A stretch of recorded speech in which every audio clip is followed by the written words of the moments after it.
Hey folks, welcome back to my channel. My name is Zara and today I am going to be talking about some 5-star predictions.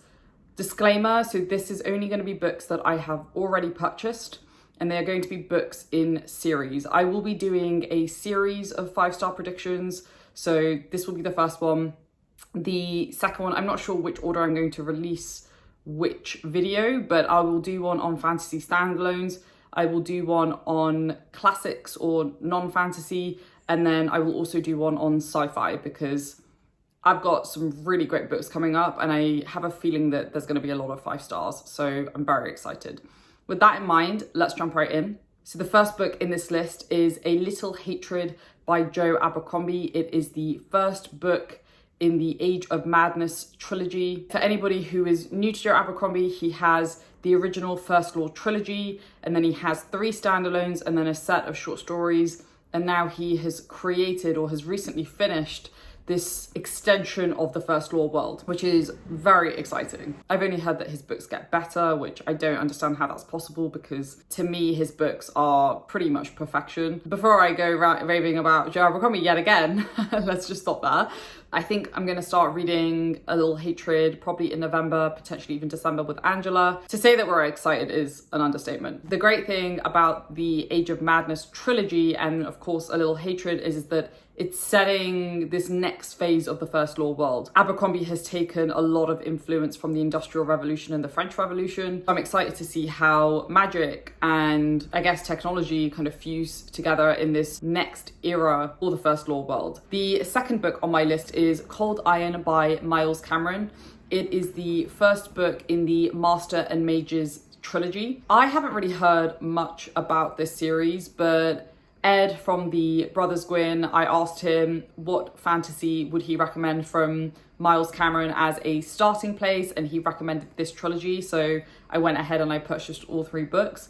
The covers are absolutely stunning. I'm actually going to just quickly read the blurb because I don't feel like this series is talked about that much, so let's give a little bit of insight into this book. Arantha is a student. He worries about his grades, his work, his parents, and about going home for the holidays. Until one evening, his entire life changed, altering his expectations, his goals, and his fears along with it. In a world where old assumptions are collapsing and old comforts are being lost, Arantha is looking for answers. Only whatever he does, he seems to be the center of a web of intrigue, which is growing ever more dangerous. A powerful story about beginnings, coming of age, and the way choosing to take one step towards violence can lead to a slippery and dangerous slope. This is an accomplished new fantasy series driven by strong characters and fast-paced action.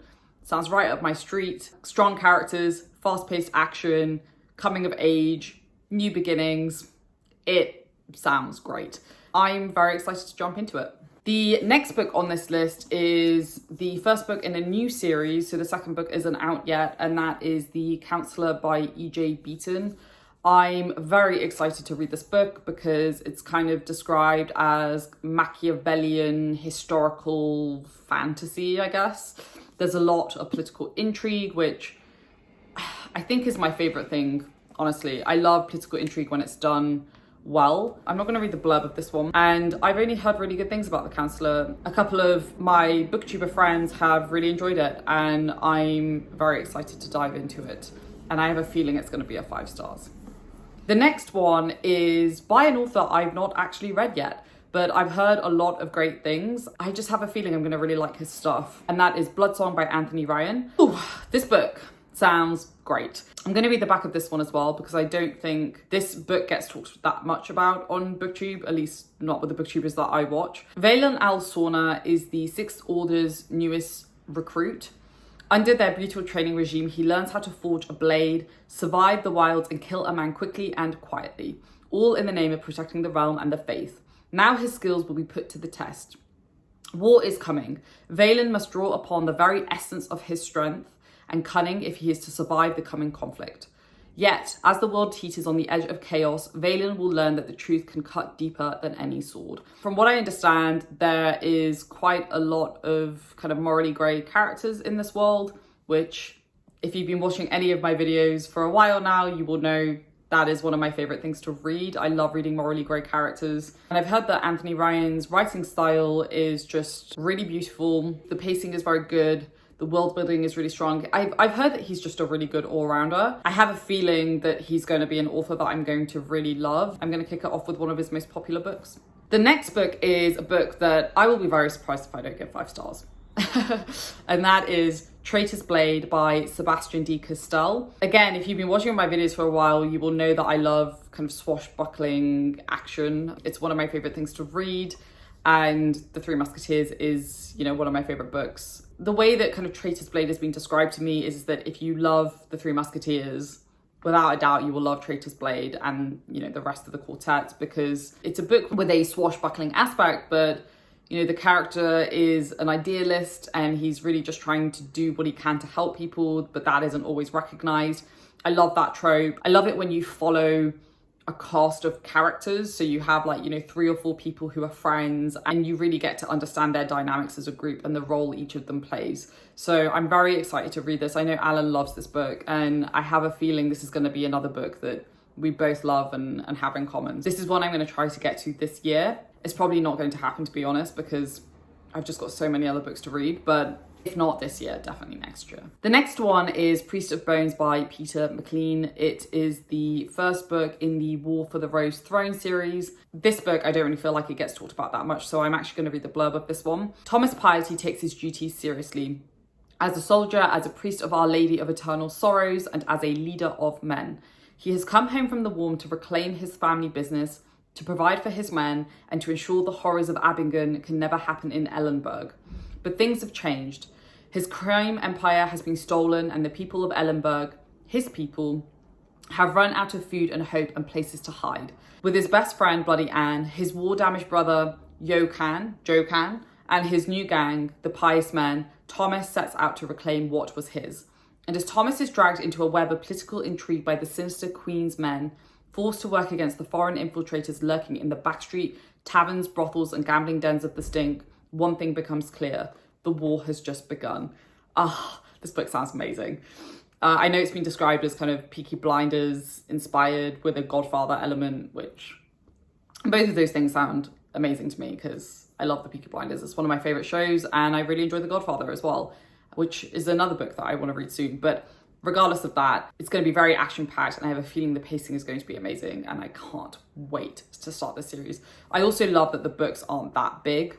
I think the largest book is like 350 pages, which, you know, these days fantasy books are like 500 plus is the norm. So that's also very refreshing. So the next book is The Ember Blade by Chris Wooding. I'm loving that this book is getting quite a lot of attention recently. It's the first book in a new series. It was published in 2018. I actually came across it in 2019 and it's been on my radar ever since, but I didn't buy it until last year. And obviously I haven't read it yet because, again, my TBR is just crazy. But this is a book that I've genuinely only heard really great things about. And I have a very strong feeling it's going to be a 5 stars for me because it has so many elements that I'm personally very interested in. I'm just going to read the blurb of this one as well quickly. Aaron has lived by the rules all his life. He's never questioned it. That's just the way things are. But then his father is executed for treason and he and his best friend Cade are thrown into a prison mine, doomed to work until they drop. Unless they can somehow break free. But what lies beyond the prison walls is even worse. Rescued by a man who hates him yet is oath-bound to protect him, pursued by inhuman forces, Aaron slowly accepts that the rules are not there to protect him or his people but to enslave them. A revolution is brewing and Aaron is being drawn into it whether he likes it or not. The Ember Blade is the key. The sword of kings, the Excalibur of his people, but it's locked in an impenetrable vault in the most heavily guarded fortress in the land. All they have to do is steal it. So I love heist fantasy. I love it. It's one of my kind of favorite subgenres, I guess, of fantasy. It's also meant to be kind of a new, fresh take on epic fantasy. I love it when you have a best friend relationship as well. So it has a lot of things in it that I really love.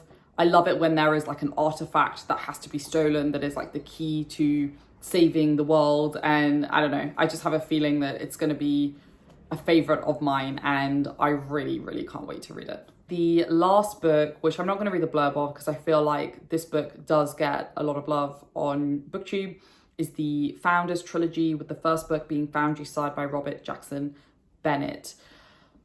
I know I'm going to love this book. I previously just said that I love kind of heist fantasy. The premise of this book is that the character has to steal an ancient artifact, and then she gets pulled into a conspiracy where I believe she's been set up, and she obviously has to kind of figure her way out of that situation. I've also heard that the female protagonist is a particularly strong one, which, as you can probably tell, is something that I do look out for in my fantasy books. And I've also heard that it's got a bit of a darker edge to it, which is something that I really enjoy in my books. So I will be very surprised if I don't give this, you know, a very, very high rating. I have a feeling it's going to be 5 stars. It will be my first Robert Jackson Bennett read, and I just cannot wait. I don't know when I'm going to start it. I will probably time it for when the 3rd book comes out, which I believe is next year.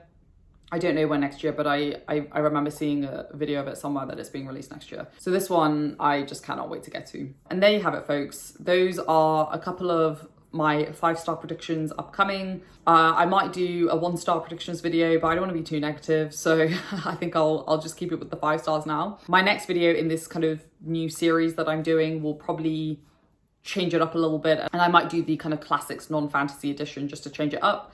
And then after that, I'll probably do the sci-fi one, and then I will bookend it with the fantasy standalones one, just to keep things a little bit fresh. Please let me know if you've read any of these books and what you rated it, because I'm super curious to hear your thoughts. Otherwise, I will see you in the next video. Thank you so much for watching. Take care, and I'll speak to you soon. Bye.